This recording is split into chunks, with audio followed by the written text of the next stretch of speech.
Where did you get those fancy high performance blue wires? You ain't getting them at Pep Boys or AutoZone. That's because I stock performance LS wires. I mean, you both. I don't have as much money as you. This is the guy that his mechanic was saying put cheap plugs in your car.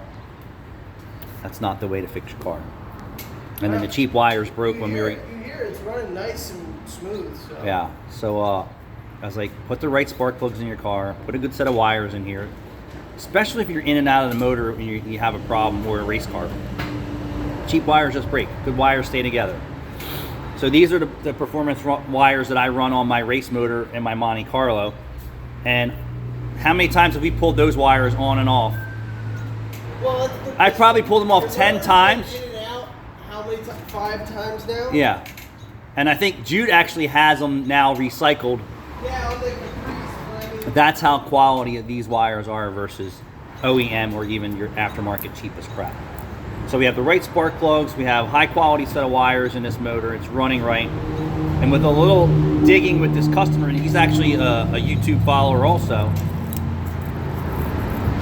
we're trying to uncover what's going on. So he had a mechanic and he does a little bit of work.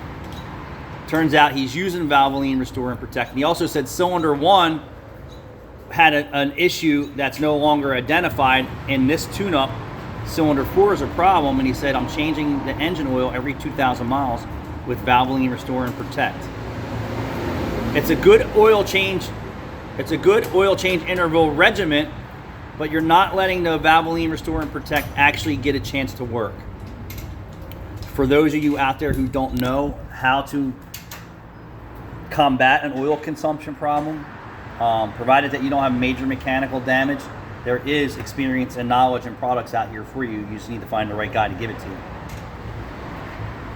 So if the engine has a lot of oil consumption, you don't want to change valvoline, restore, and protect every 1,000 miles or 2,000 miles or 3,000 miles. Let it do its job. So we're just going to use this engine. It's a 5-quart oil change. It burns a quart in 1,000 miles. Don't change the oil in the filter yet, unless it's really sludgy engine conditions. If it's really sludgy engine conditions, drop the filter, add some motor flush in there and try and break it up. The filter and getting clogs in the rest of the system from all the sludge is a warning I'm giving to everybody. So if you don't predict it's heavy sludge, it's stuck piston rings and varnish and all that stuff, I would say pull the filter down at 2,000 miles, cut it open, take a look at it. If it's clean, then you know that the engine's still either it's clean or it's not clean. We don't know yet. But the filter and the sludge, it definitely needs to be identified. So if it burns a quart of oil, just top it back off with valvoline, restore, and protect. Don't change the oil. Let that engine go through its heat cycles and give it a chance to work. They typically say 3 to 4 oil changes at 4,000 miles, you should see an improvement in results, providing your engine's not trashed. So give valvoline, restore, and protect a chance. Typically, we see results within 4 to 5 oil changes.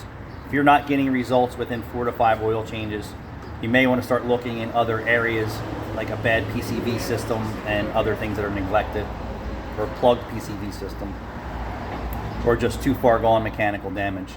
And once we have oil consumption not fixed or almost all under control, we will switch that back to a 530 oil, or maybe even a little heavier oil, and monitor that car every 3,000 miles. If the oil is still clean at 3,000 miles and you have minimal oil consumption, top it off with valvoline, restore, and protect again, and drive it until the oil starts to change color is how I like to make my recommendations.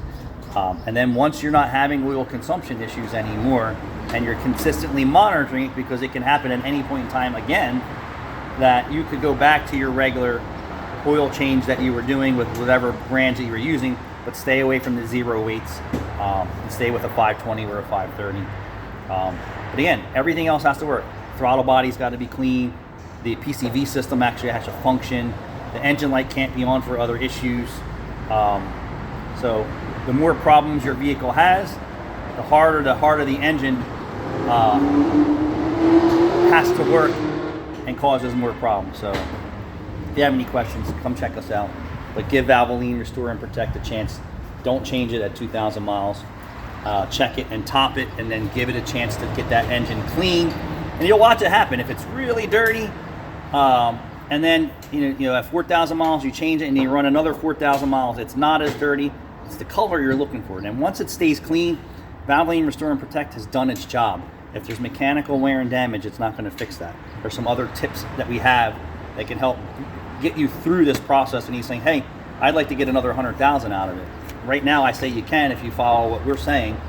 We have another customer that has 450,000 on his 5.3 that we weren't the original maintenancers, and he had many issues before that. Still the same engine, still all the same parts, 450K still going. He's off the Valvoline Restore and Protect program, and we're not eating up spark plugs, and we're waiting for that motor to quit, and then we'll put a new one in. Thanks for watching.